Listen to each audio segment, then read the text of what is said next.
Commander, are you coming to check up on me? You look much better. How are you feeling? Dr. Chakwas assures me I am going to be fine. I was impressed with her knowledge of Asari physiology. You're in good hands. Dr. Chakwas knows what she's doing. I get the feeling you want to ask me something, Commander. Maybe we could pick up where we left off. You were telling me about your interest in the Protheans. Actually, I think I was talking about my interest in you, and making a fool of myself in the process. As I said, I am not used to dealing with people, especially humans. I did not really know much about your species when we first met, Shepard. I found it hard to take humanity seriously. Your kind always seemed so rushed and high-strung. We don't have the luxury of time. An Asari can live for 1,000 years. We're lucky if we hit 150. That is true. At first I thought that was a weakness of your species. After spending time with you and your crew, however, I think it may actually be an advantage. You humans are creatures of action. You pursue your goals with an almost indomitable determination. It is an admirable trait, but also an intimidating one. You're scared of us? Unfortunately, the rest of the galaxy sees humanity as something of a bully. You run over anyone in your path to get what you want. It is up to people like you to change their minds, Shepard. I'm doing the best I can, Liara. There is a reason the Council chose you to become a Spectre. They saw something special in you. The best of what humanity has to offer. I looked into your history. I know what you did on Torfin. I cannot even imagine how horrible that must have been, but you did what had to be done.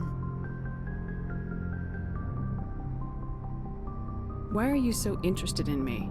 I wanted to know more about you. To understand what made you into the woman you are. There is something compelling about you, Shepard. You're interested in me because of my visions. You just want to know more about the Protheans. I admit, your connection to the Protheans had something to do with my initial interest, but it has grown beyond that. You intrigue me, Shepard, but I was not sure if it was appropriate to act on my feelings. I thought there might already be a relationship between you and Lieutenant Alenko. The Lieutenant and I are just friends. Nothing more. My mistake, then. I am not as adept at understanding human relationships as I thought. But what about us, Shepard? Is there a mutual attraction, or was I wrong about that too? No, you were right. There is something between us. I knew it, and I knew you felt it too. But does this not seem rather strange? Why do I feel so close to you? We have only known each other a short time. We are from two different species. We have almost nothing in common. This makes no sense.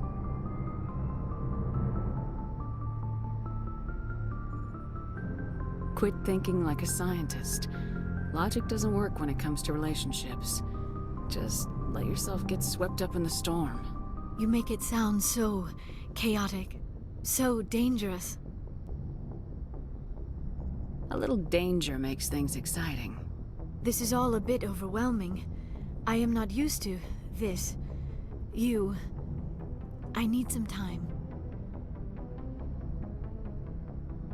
Take all the time you need, Liara. I'll be here. Thank you, Shepard. Let's just talk about something else for now. I should go.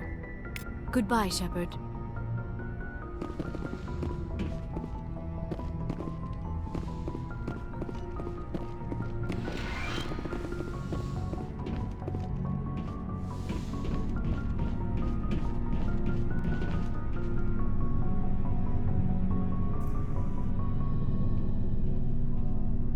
Do you have some time to talk now, Commander?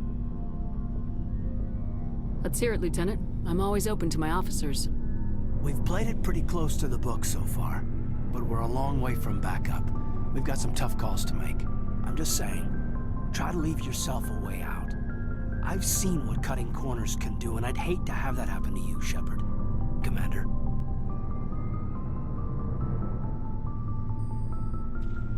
That's not the appropriate way to address your commanding officer, Lieutenant. Sorry, ma'am. Maybe I got a bad signal. And if you're a... maybe there's someone else you'd rather confide in. Ma'am. Someone? You're referring to our young Prothean expert. I think she's older than both of us put together, but, yeah. There's a lower deck rumor that she's, interested in you as more than a source of Prothean data. She's a very interesting lady. Not to my, tastes, but, I never claimed to be big on alien culture. You seem awfully worried about my personal affairs. It's just that we don't have much downtime these days. I like being around you, but I don't want to take up your personal time. I'm tired of this, Lieutenant. I don't care if you have a problem with me chatting up Liara. It's none of your business. Yes, Commander. Just had some static on my comm. Got some signals wrong. It won't happen again.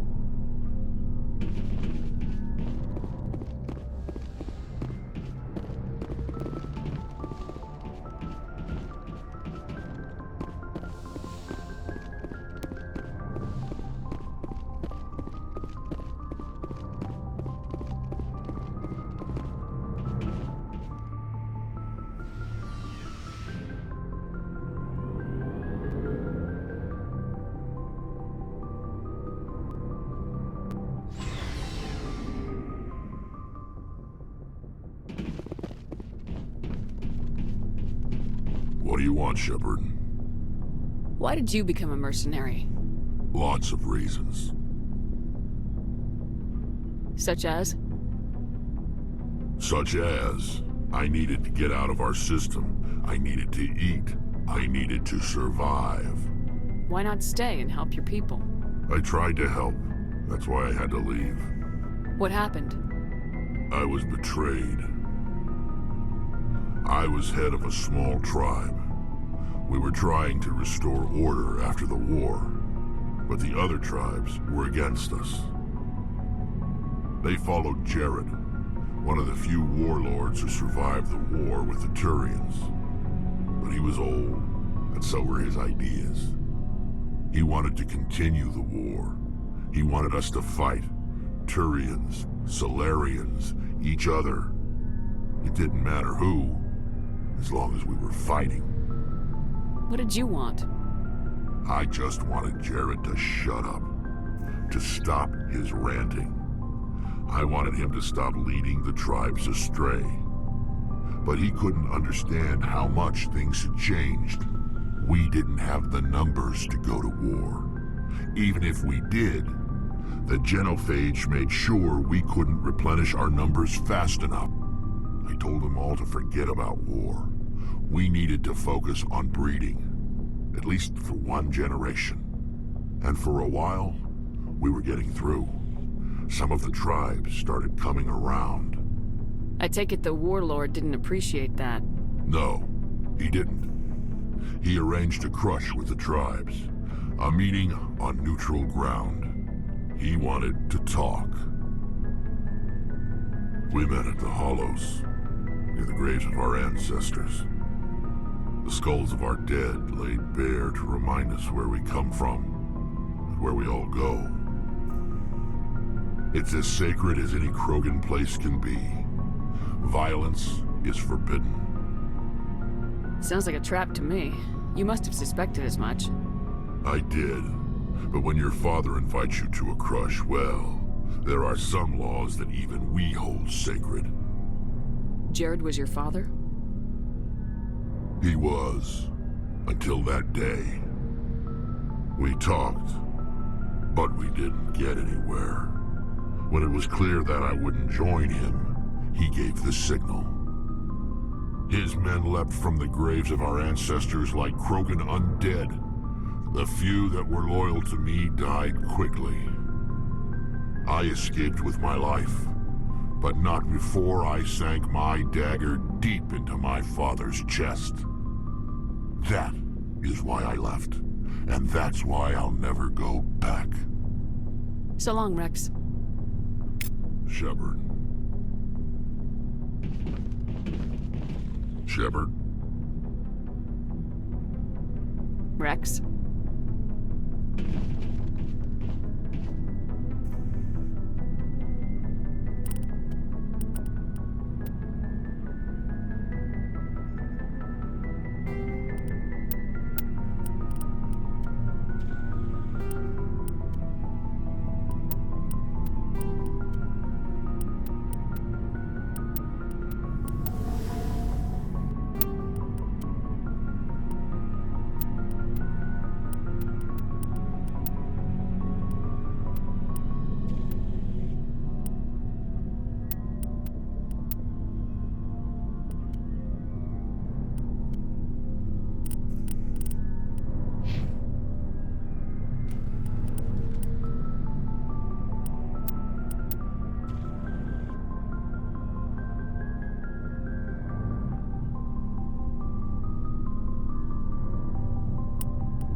Commander? What's your opinion of the last mission? Gotta admire those colonials. That's about the worst place for a colony I've ever seen. Given the option, I'd get the hell out of Dodge. Do you have a few minutes to talk? One-on-one? Sure. I was just watching some mail from home. Oh, before I go, we saw Caden in a news vid about the Normandy. He's cute. Later, sis. Let's pretend this never happened. Are you interested in the lieutenant, Chief? Fraternization is against regulations, ma'am. Don't ask, don't tell. What's up? You didn't come by to eavesdrop on family mail. Your family seems to be important to you. Yeah, we've always been close. Me and my sisters especially. With Dad on duty so much, I had to help Mom raise them. I was an only child, but I get the idea. At least one of my parents was always on duty. Yeah, military families, eh? With schedules like that, it's a wonder we ever have kids anymore. Things were tense between Sarah and me for a while. Then we bonded. Sounds like a story. Feel like sharing? Sarah got herself a boyfriend who wanted to go faster than she did, Mike. I didn't think he was a bad kid, just pushy. Lynn would send me these worried vid mails, and I'd tell her to relax. Where were you when this was going on? I was on active duty. Sarah's graduating high school this year. This was only a couple of years back. They were on Amaterasu. At the time, I was assigned to Chernobog. Same cluster, but a dozen Hellwire away. Close enough to talk regularly, too far to make it back in an emergency. I couldn't afford a fast packet flight. Sounds like that situation didn't last. Mike thought they'd go for a romantic walk in the woods, because he figured it was past time they did the deed. She levered Mike face first into a tree and left. Didn't have a scratch on her. Good thing Mom and Dad had us all learn some kind of self-defense. I took emergency leave and walked Sarah to school for a few days. Did anything happen while you were home? My last day out, Mike was waiting for us. Sarah had told her friends, so everyone at school knew what he did. He wasn't happy. I wanted to snap him in half, but Sarah gave me this look, this let me handle it, I need to do this alone look. She kept her cool, God bless her, as he screamed in her face. She just let him vent. Then he tried to punch her. I swear, she just flowed around him. Next thing I knew, he's face down on the sidewalk, and there's blood everywhere. That's unbelievable. Sarah must be as good as you. Better. I'm more or less a straight-up puncher. When he swung, she wasn't there anymore, and he fell. She helped him stop the bleeding and had me call an ambulance. She told the paramedics he fell. Before they took him to the hospital, Mike touched Sarah's arm. I thought he was gonna end up on the ground again. But he hung his head, whispered, "I'm sorry," and started crying. And she hugged him. The Williams women are a decisive bunch, Commander. We do things when we're ready. Not before, not after. Your sister's something else. But you didn't mention your father at all. Was he on deployment? Dad always wanted to serve in space, but he wanted us to have real ground under our feet. He'd say, space is beautiful, but you can't raise a family there. I cannot rest from travel. I will drink life to the lees. All times I've enjoyed greatly, have suffered greatly, both with those that loved me and alone. For always roaming with a hungry heart, much have I seen and known, cities of men and manners, climates, councils, governments. I never thought I'd hear you reciting poetry. Just because I can drill you between the eyes at 100 meters doesn't mean I can't like sensitive stuff. Just don't spread it around. Ulysses was my dad's favorite poem. Every time he shipped out, he recorded me reading it. He had a dozen versions when he retired. Does he still like it? I sure hope so. I read it to his grave every time I go home. Dad passed on a few years back. He's probably still watching, though. I thought you said he was dead. You know, from heaven, wherever that is. That's not a problem with you, is it?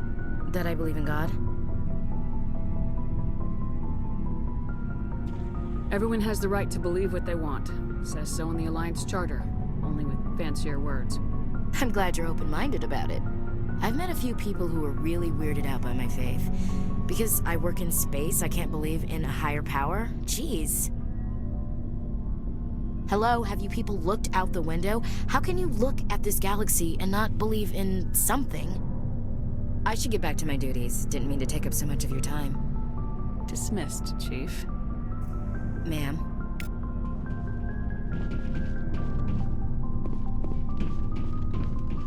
Commander, good to see you. You've been with CSEC a while. Have you seen much action?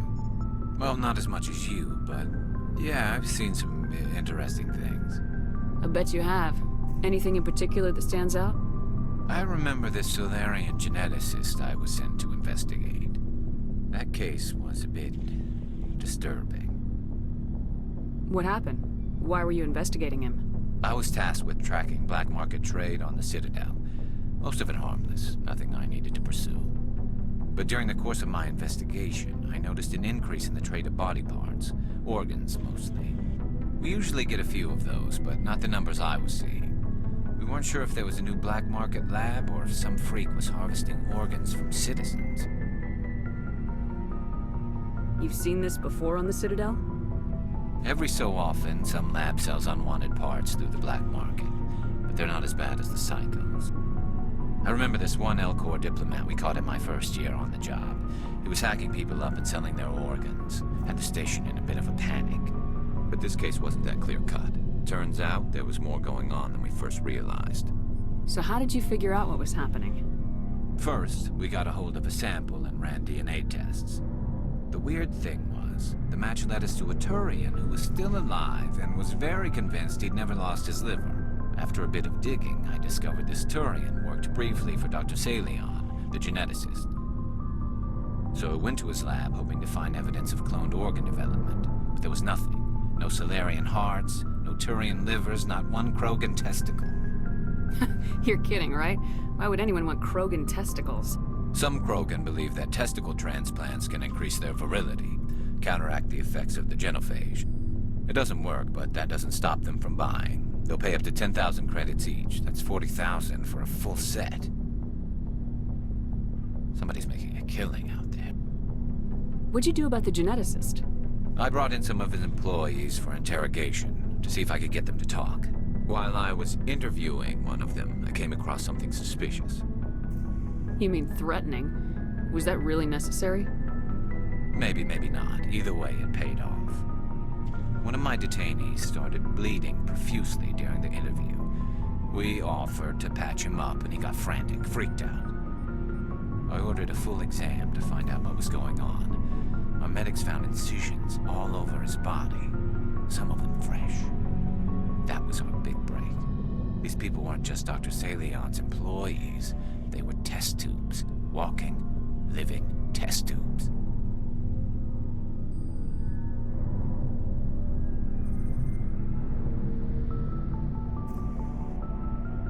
he was growing parts inside these people?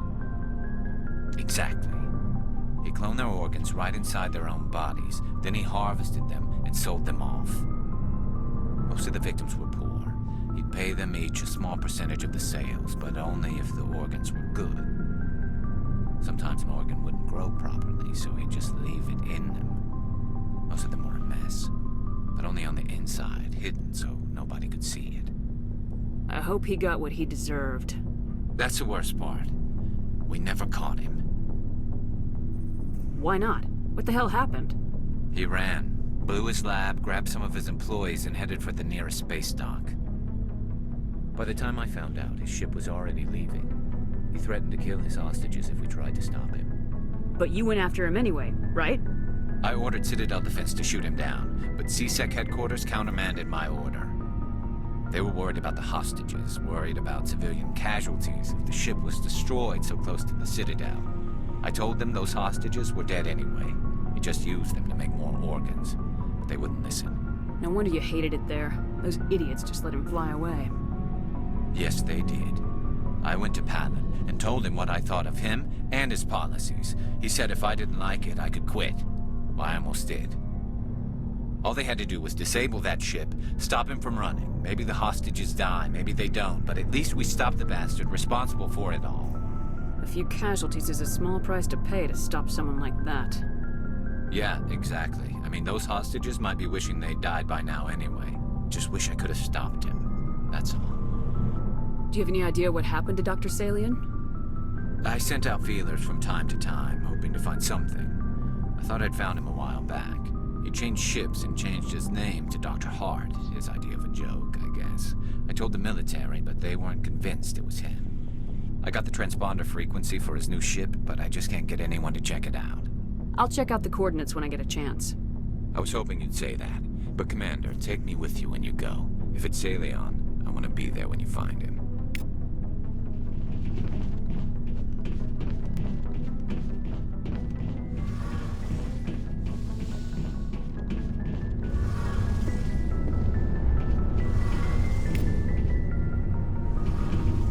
Shepard, I'm glad you're here.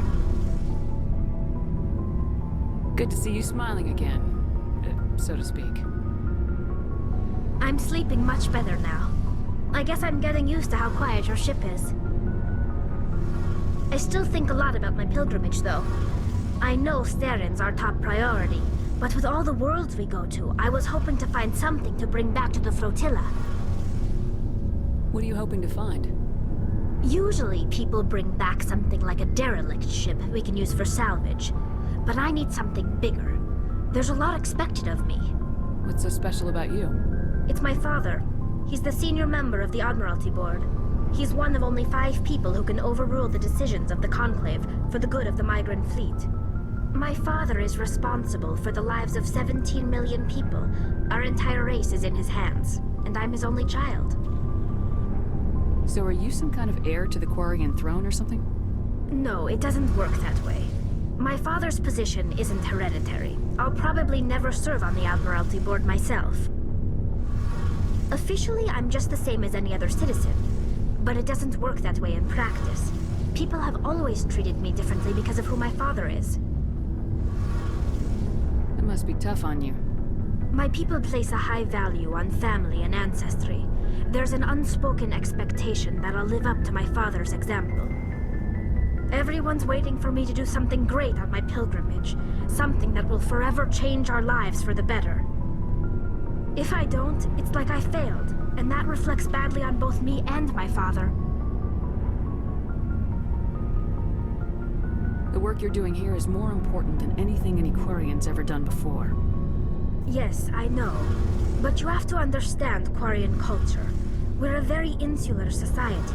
The events beyond the flotilla don't much matter to the average citizen. Our greatest dream is that one day we'll return to our homeworld and drive out the Geth. But even if we stop Saren, that's not going to happen. There's still millions of Geth behind the veil. Until they're gone, our exile will continue. What would you need to bring back to make everyone happy? Something that would help us better understand the Geth. They've changed significantly since the exile. They've continued to evolve. We've done our best to study them, but it's not easy. They're very reclusive. Until recently, they never went beyond the borders of the Vale. And all the Geth we run into now are under Saren's control. We'd need to find Geth operating on their own, independently. But I don't want this to get in the way of our mission, Shepard. First, we stop Saren. Then I'll worry about my own problems. What was your father like? It wasn't easy growing up as the daughter of one of the Admiralty. Even before he joined the board, he was a prominent figure. People looked to him for leadership. He had to set an example, and he expected the same of his daughter. Plus, he was pretty strict, a military man through and through. He never allowed me to settle for anything less than excellence. As a kid, I sometimes felt like he was pushing me too hard. But now I'm old enough to appreciate what he taught me. The world doesn't owe us anything. If we want something in life, we have to earn it. Where was your mother in all this? Mother was around, but she always seemed to kind of blend into the background. Almost like she was overshadowed by my father. He tends to do that to people. She passed on about 5 years ago. Some airborne virus that swept through the fleet. Happens sometimes when the filters start to break down. I think my father took it pretty hard. After she was gone, he became even more focused on his work. I think that was his way of dealing with the grief. Sounds like a tough upbringing. You don't resent your father at all? Like I said, it wasn't easy. My father's not the kind of person you bond with, and he wasn't around all that much. Too busy. People counted on him, and he took his duties seriously. Even when he was around, he always seemed a bit distant, like his mind was always somewhere else. Come to think of it, I can't ever remember seeing him smile. Not once. It's like he was always weighed down by all that responsibility. I mean, I know he cares about me, but he never really showed it, not in the usual way.